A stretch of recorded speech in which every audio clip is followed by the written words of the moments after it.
न बोलण्याची double century माझी झाली. 200 दिवस न बोलता काढल्यात आणि या 200 दिवसामध्ये ज्या ज्या गोष्टी झाल्या त्यापैकी एक गोष्ट मला नक्कीच जिव्हाळा लागली, जिव्हारी लागली, आणखी नाही आहे. ती आपल्या बीड जिल्ह्याची बदनामी. ज्यांनी कुणी केली, भलेही ते बीडच्या मातीतला असेल, बीडच्या मातीच्या बाहेरचा असेल, त्याला एवढंच सांगायचं, वैर माझ्याशी नव्हतं.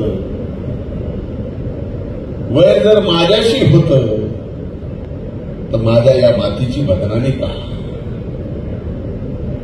त्यांना एवढंच सांगणार, हे बरे झाले, दिला अंधार तू इतका मला. हे बरे झाले, दिला अंधार तू इतका मला. एक ठिणगी आत लागली तुझ्या.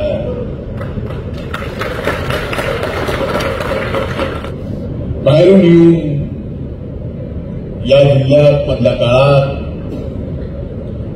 एक घटना, एक व्यक्ती, एक जिल्हा, एक माती, एक मतदारसंघ, अशा पद्धतीने बदनामी केली. त्यांच्या प्रती 4 ओळी म्हणणार आहे आणि माझं भाषण मी संपवणार आहे. तुम्हारी सोच के साचे में ढल नहीं सकता.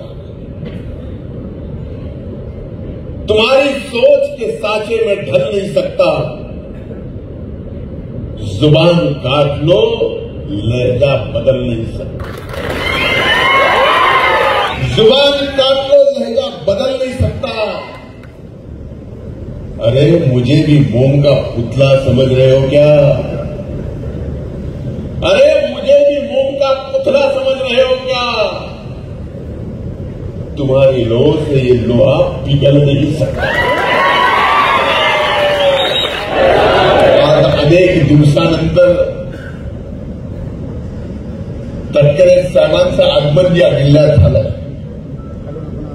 मी आपल्या सर्वांच्या वतीनं, माझ्या वतीनं आदरणीय तटकरे साहेबांचं या बीड जिल्ह्याच्या पावन आणि पवित्र मातीत मनपूर्वक स्वागत करतो. आणि ज्या अपेक्षेने ते इथं आले त्या अपेक्षा आपण सर्वजण मिळून पूर्ण करूया, हा विश्वास त्यांना देऊन इथंच थांबतो. धन्यवाद. जय हिंद, जय महाराष्ट्र, जय राष्ट्रवादी.